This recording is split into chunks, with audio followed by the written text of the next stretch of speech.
In expression of these truths and the testimony given to them, we said in the 6th degree of the first station, there is no God but God, to the necessity of whose existence and unity points the consensus of all the species of trees and plants that are engaged in glorifying God, and speak with the eloquent and well-ordered words of their leaves, their loquacious and comely flowers, their well-ordered and well-spoken fruits, by the testimony of the sublimity of the comprehensiveness of the truth of bestowal, bounty and generosity, done in purpose of mercy, and the truth of differentiation, adornment and decoration, done with will and wisdom. Definite, too, is the indication given by the truth of the opening of all their symmetrical, adorned, distinct, variegated, and infinite forms, from seeds and grains that resemble and approximate each other, that are finite and limited.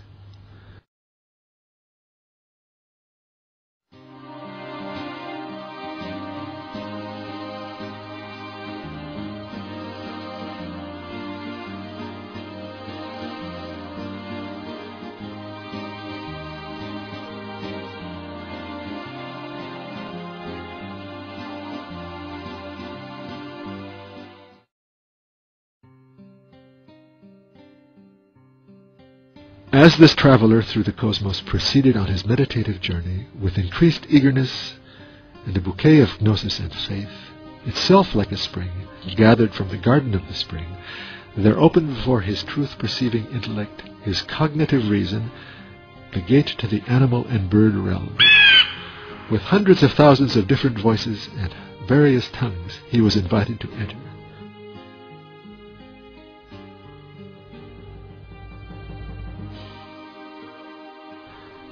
Entering, he saw that all the animals and birds, and their different species, groups, and nations were proclaiming silently and aloud, there is no God but He,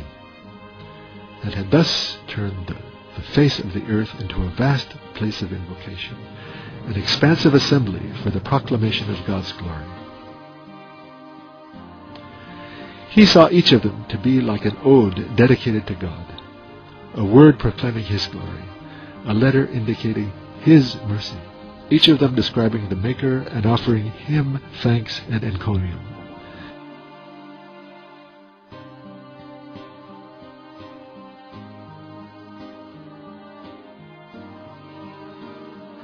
It was as if the senses, powers, members, and instruments of those animals and birds were orderly and balanced words, or perfect and disciplined expressions.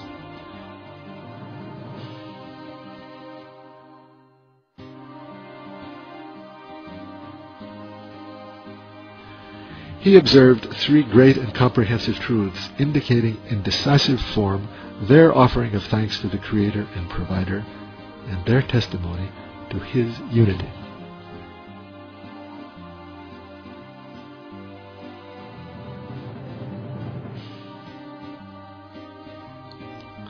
The first,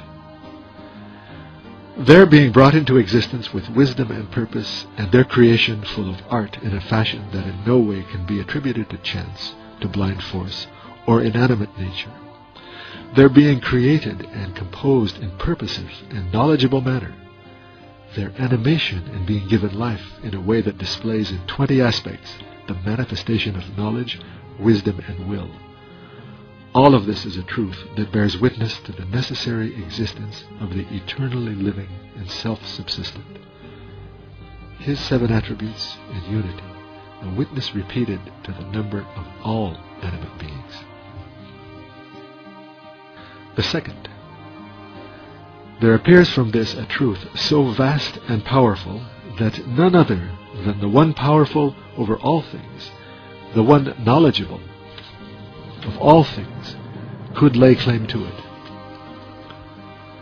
This comprehensive act, which displays in every respect thousands of wonders and instances of wisdom, it is impossible and precluded that anything other than such a one could lay claim to it.